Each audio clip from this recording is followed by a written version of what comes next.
What's up, guys? I hope you're well. Today we're checking out, well, it's very difficult. We're checking out the damage to my second home, which is the Tampa Bay area from Hurricane Milton. Right here we have a clip from Bill Hemmer. It's called "This Was Sinister" from Fox News. Well, Hurricane Milton left a path of damage across the state of Florida as you look live in downtown Orlando. Damn. Yeah, America's Newsroom co-anchor Bill Hemmer joins us live from Orlando with the latest. Hey, Bill, what are you seeing? Hey, guys, good morning. We have power. I had power pretty much throughout the entire night, which is a really good sign for the people here in Orlando. I really think the main question is what happens here coming up at about 8:30 Eastern time. Governor Ron DeSantis is going to be out. Also, the city officials in Tampa are going to be out. Why is that important?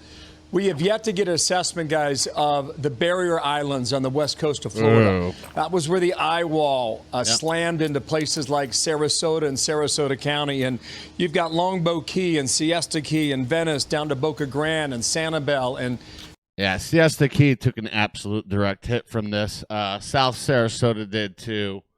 But the way the storm came in, like it hooked, from the south and went from the south towards the east and into the north.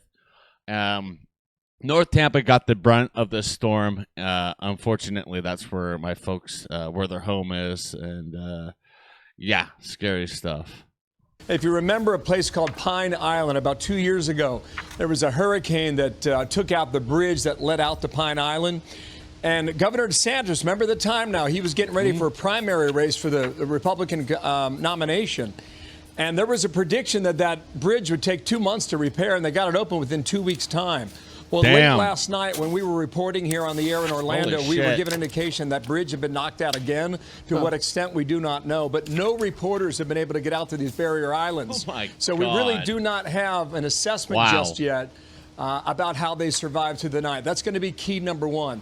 Key number two is going to be down in St. Lucie County. If you were to go about 120 miles to the southeast from where we are in Atlanta, there is a mobile home community for seniors.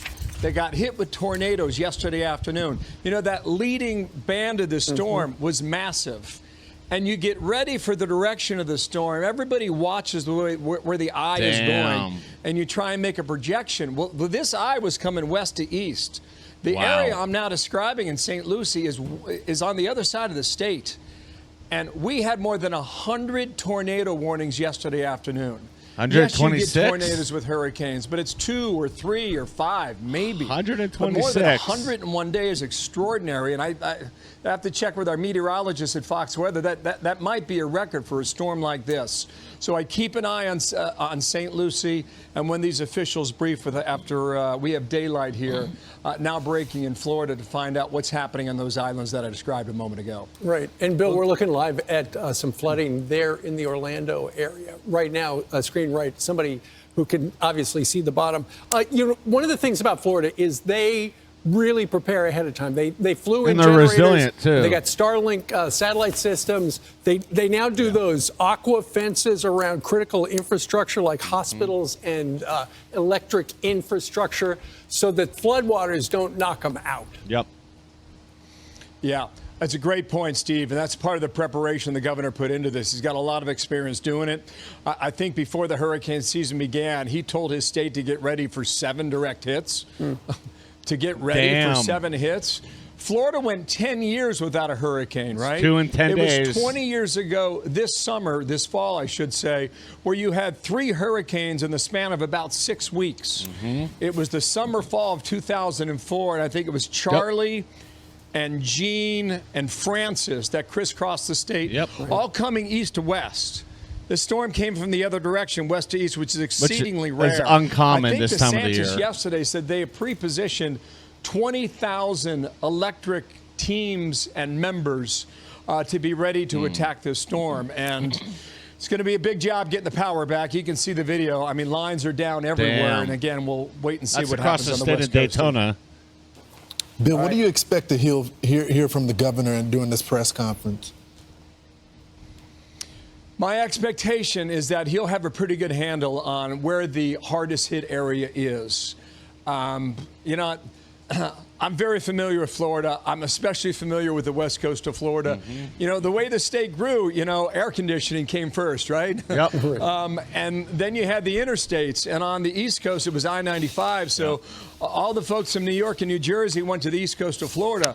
But all the Midwesterners went down Interstate 75 down where it used to end in the city of Tampa. And so all the Midwesterners now are on a lot of these islands that I mentioned a moment ago, like holding their breath throughout the night to find out whether or not is my property going to be okay. We spoke with a woman. We did a show late last night, guys, and her name was Ashley. She was in Sarasota. She and her husband chose to stay. They had hurricane-proof shutters, she said, that helped protect her house. But she was on with us. It was pitch dark inside of her home. Damn. And she was very concerned with the sounds that she heard outside, which is another thing that was a little sinister about this storm. There's a drop where the Rays play. In the dark of night. We'll see if they'll have that ready for April. And when all you have are your ears, you know, as your best sensation, the mind kind of does some strange things with imagination, and we're going to be left to find out what the reality is here very soon. Yeah, that didn't cover as much as I was hoping, but it did cover a lot. As far as I know, like I was saying before, the way the storm came in, North Tampa got bombarded. I was watching somebody that I know through GTA 5 role play community. He did a phenomenal coverage. He goes by the name of Boomsicle on YouTube. He did a wonderful job covering the storm, and he had like the wind radar, the rain radar, and all this stuff up and showing how the wind speeds were going and everything. Cameras from all over the state. I think at one point, Tampa International Airport was seeing sustained winds at 90 miles an hour, maybe 94 miles an hour, which is unreal. You saw a quick clip where the Tampa Bay Rays play. The roof of their stadium is 90% gone. It's a tarp. They're going to be able to repair it in time for the season. I don't know, but the scary thing is National Guard was there. Linesmen were there, stationed there to go out in the morning to assess the damage to get the power back on. I'm pretty sure they had to evacuate that building when the roof started coming off late last night with the winds around the eye wall coming through. But yeah, very scary stuff. Luckily, I was able to reach out to some friends in the Tampa area before I sat down for this recording. I was able to get a hold of them.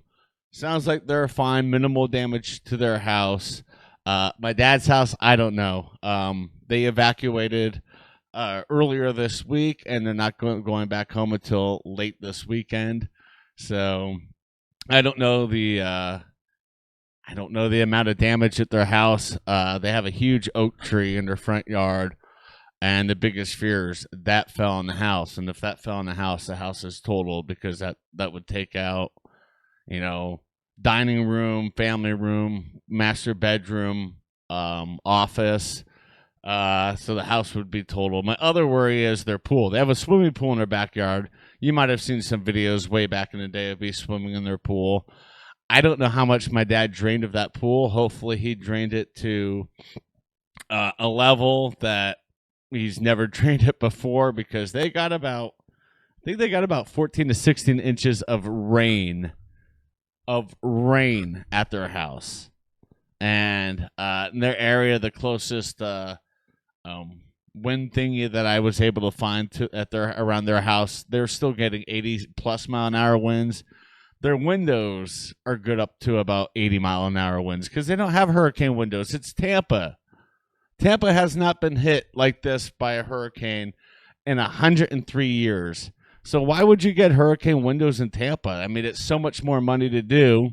You're not expecting a storm to come in the way the storm did and hit Tampa as close to as a direct hit as it did. I mean, it hit just south of Tampa. The Sarasota, Bradenton area got pounded really hard. But like I said, the way that the curve of just the way it came in just absolutely obliterated.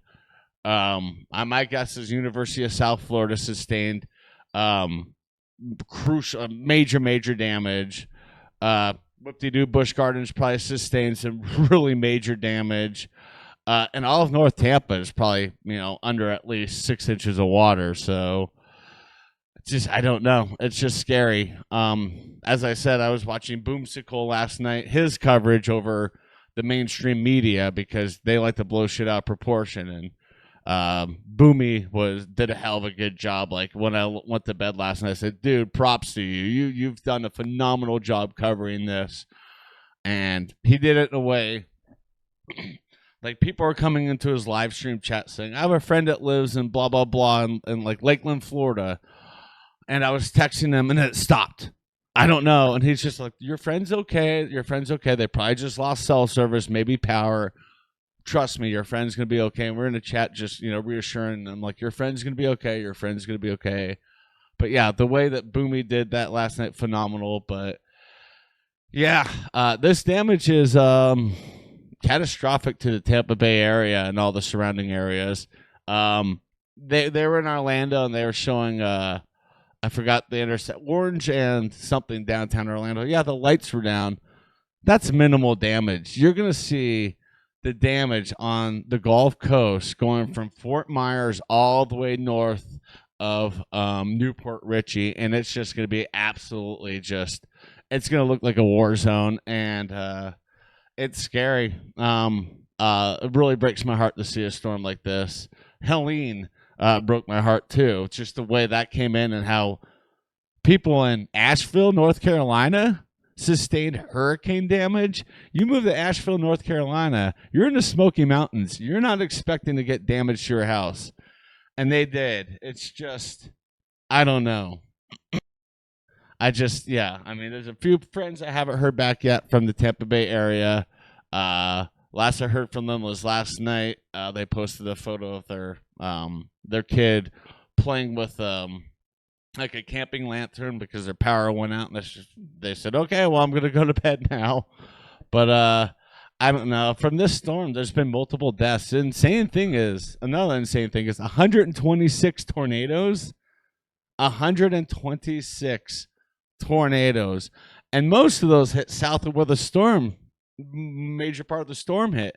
Miami area, the Everglades, Naples, Fort Lauderdale, even up towards Stewart and Fort Pierce were hit by tornadoes, which I was not expecting. This is going to go down as one of the worst hurricanes, damage-wise. Hopefully not loss of life-wise. Hopefully people adhered to the evacuations and left. Most people I know evacuated. That's why it's like, I don't know the amount of damage to a lot of the neighborhoods in North Tampa, because they don't know either. They evacuated, and they're not even going to try to go back home until, at least this week, and if not early next week. Because they got to let the crews through, to clear all the debris and assess all the damage and everything. But yeah, what a very, very heartbreaking hurricane.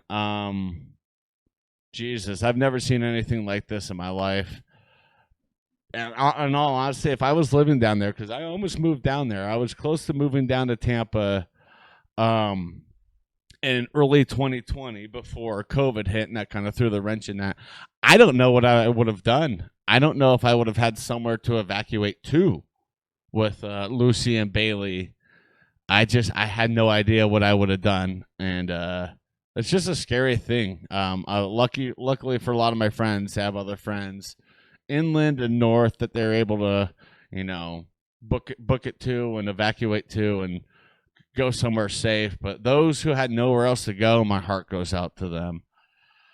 Oh my gosh, it's just, this is absolutely heart-wrenching and sickening, and just, I don't know. I'm sitting here talking to you guys right now, venting and ranting a little bit.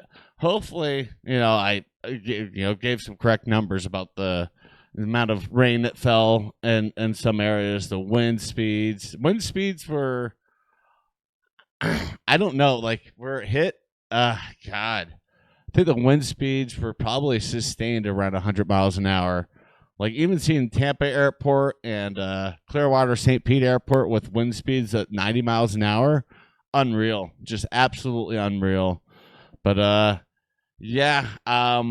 I'll let you guys know some updates through the community tab. So if you're subscribed, keep checking the community tab. I'll do my best throughout the day in the next few days to keep updating you guys on more information about my family and friends, or just more information about the storm. Period.